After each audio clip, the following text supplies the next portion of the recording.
Well, that was a year, wasn't it? Welcome to probably the most thrown together Christmas wrapping since possibly ever. But I've got an excuse. As you probably already know, but just in case you didn't, I am in fact recovering from surgery right now. I had a growth in my ear. More gross than dangerous. I say had, I assume it's gone now. They didn't really explain to me precisely what happened, partly because there was no point at which I was sufficiently cogent for it to be really worthwhile. I'm told they were very happy about it, though, whatever it is they did. Apparently it did involve a hacksaw and an electric drill, and a bit where the anaesthetist smacked the shit out of my forearm with an iron bar, apparently for laughs. So as you can imagine, I'm on a certain amount of painkillers. So for once, I actually have an excuse. Our subjects this year have decided to help me out a bit as well, apparently, because there really isn't very much to talk about this year. Past few years it's been basically just the BBC One ident and whatever else anybody could be bothered with. This year, even BBC One haven't really bothered. There is still only one example of BBC One reusing an entire Christmas look wholesale the following year. That was 20 years ago and it went down like a knee in a sandwich, so they haven't done it again since. But this year is the closest they've ever come. There's a brief vogue a few years ago for the uplifting John Lewis aesthetic to invade the Christmas idents on BBC One. But before and after that, the basic fallback position is just to base it on whatever the marquee children's animation is this year. Usually a book adaptation, more often than not a book by Julia Donaldson and Axel Scheffer. In previous years these have often been subordinate to some sort of main look, going out specifically before children's programming, but this year they are the main look. Saturday night on BBC One, where, as you can see, it's beginning to look a lot like Christmas. It feels like it outside tonight too. With Tabby McTat, the latest Donaldson-Scheffer joint to get the CGI treatment, BBC One seem to have basically decided to pay tribute to the pair of them and their seemingly inexhaustible supply of new content. Alongside Tabby, there's idents featuring Stickman and the Gruffalo's Child, plus the Zog and the Flying Doctors one from 3 years ago. The Gruffalo and his Child actually already had an ident too a few years back, but they've got a brand new one this year. Maybe it's because it's already been reused once. There's nothing really wrong with these idents at all, but they're pretty bland Christmas cards really. Just cute scenes with the BBC One logo slapped on top of them, barely idents at all. They don't even make use of the lens motif, which actually hasn't been adapted for Christmas since it came in. This is the point in every Christmas wrapping for the past several years where I mention the fate of linear TV and how it seems to be dying out. But that doesn't mean the infrastructure of stations has to end, just come to mean something slightly different. Separate output channels with their own clearly defined and insisted on identities could be very useful in a crowded marketplace. Maybe the BBC should double down on it rather than abandoning it. At least consider bringing back station controllers. Talking of which, BBC Two are using the same rotation they had since they dropped the Bladed 2. They are all still very good, and this really only matters if you still think that idents matter, and it's pretty clear at this point that the BBC don't. Jury's still out on ITV, but they probably don't either. As I correctly called last year, they're using the same idents they did then, and presumably will continue to do so until the next revamp, or we all die, whichever comes first. They have added one new one to the rotation, as far as I can tell. To answer the age-old question now, are 4 brains better than 1? 2023 was the year that Channel 4 finally completed their latest regeneration. After a 7-year identity crisis, the 4 is back, often in shades of pale green for some reason, pirouetting in front of ambient wallpaper, or acting as the doorway to an infinite Mobius Guinness advert universe of wonder.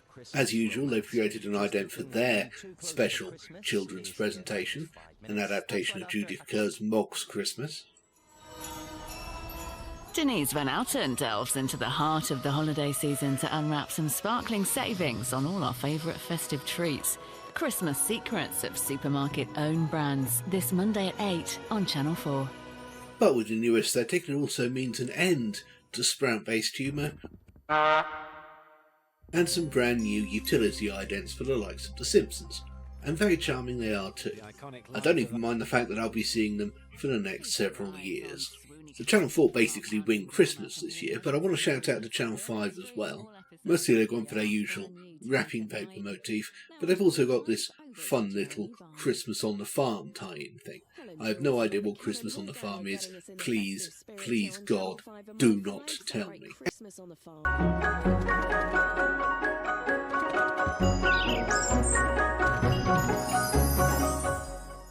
S4C for their part have gone with this lovely CGI rooftops of Pontypridd type thing. With on-screen English subtitles now, Tristan blows the budget, but all for a good cause, in Round a Round. If you've seen my remake of the Radio Times Christmas wrapping, and if you haven't, why not? Then you already know more or less what I think about the 100th Christmas cover. But for the record, it's obviously very good, but it doesn't feel particularly special. Robin Shaw is an extremely talented man. He didn't just draw Mog for the Radio Times, he actually directed Mog's Christmas, the animation for Channel 4. He also directed The Tiger Who Came to Tea and We're Going on a Bear Hunt in previous years. But to paraphrase the Radio Times themselves, other illustrators are available, and they'll probably have more time in which to produce something more original. Mind you, originality probably isn't the remit at this point. This being the magazine's 100th anniversary, one might have expected some kind of nod to its history in the Christmas issue. Rumour has it any such idea was vetoed, possibly for being too interesting. The TV Times cover is actually much more like it. The bouncy ellipsoid figures, the use of darker colours and outright shadows, dynamic motion and perspective. It has energy and atmosphere. More of this sort of thing, please. The artist's name is Richard Johnson, incidentally. The RTE Guide have gone again with the cartoonist Annie West for what they call the third and final of her trilogy of covers. I don't know what they know that we don't, but if I was Ms. West, I'd be watching my back. The cover depicts, and I'm going to quote the guide again, the ubiquitous Christmas choir. Who doesn't remember the school/community choir and the crack that was had? I certainly don't remember them all having hellish, toothless maws the size of half their faces, or more in some cases. Then I didn't go to school in Ireland. Stuart Kenny found a bunch of interesting things this year. Here's BBC One Scotland in 1986.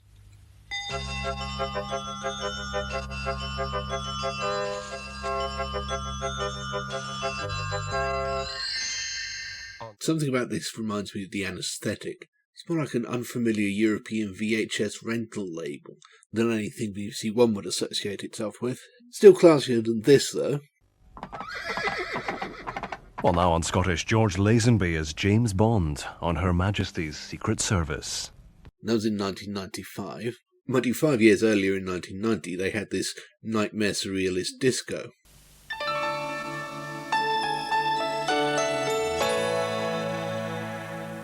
Trying to figure out what those chubby angels remind me of, I fall back hopelessly on a collaboration between Quentin Tarantino and Terry Gilliam, with the giant feet and the cut-out animation. There's some evidence of Central not trying too hard in 1991. Arthur's up the cut without a paddle in Minder on Central. That's coming up after the news. Look, just let them have the blue screen effect for once. They don't owe you anything. And then this parade of Christmas crackers.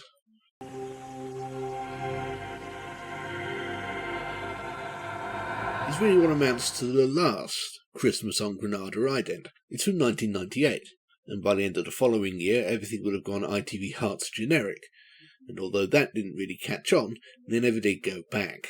Another final one here.